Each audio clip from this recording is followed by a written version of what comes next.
Salut à tous. La prière d'aujourd'hui, nous allons le prendre dans le livre de Esdras, chapitre 9. Nous allons lire le verset 2. La Bible dit: Car ils ont pris leurs filles pour en faire des femmes pour eux et pour leurs fils, de sorte que la race sainte s'est mélangée au peuple du pays. En effet, les fonctionnaires et les chefs ont été les premiers à commettre cette infidélité et cette violation directe de la volonté de Dieu. Alors, la volonté de Dieu est la meilleure chose qui puisse arriver à un homme ou à une femme, car elle est toujours en notre faveur et pour notre bien.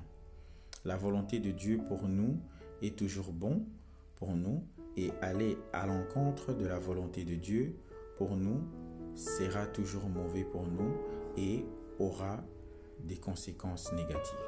Vous voyez, l'Écriture dit qu'ils sont allés en violation directe de la volonté de Dieu. En d'autres termes, ils ont refusé de faire la volonté de Dieu. Alors, le refus de faire la volonté de Dieu n'est pas seulement mauvais pour nous, mais c'est aussi un péché parce que c'est une désobéissance à ce que Dieu vous a demandé de faire. On ne peut pas bien finir quand on refuse de faire la volonté de Dieu. Les conséquences sont toujours très mauvaises. Dieu a conçu ta vie, ton chemin vers la destinée, donc faire la volonté de Dieu est toujours dans ton meilleur intérêt.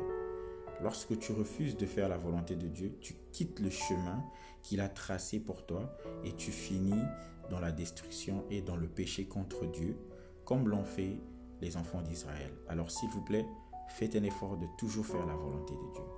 Prenons cette prière ensemble. Vous allez dire: mon Père, pendant que je prie maintenant au nom de Jésus, ô Seigneur, à partir de cette année 2025, aide-moi et donne-moi la grâce de ne jamais violer ou refuser de faire ta volonté, même si c'est difficile.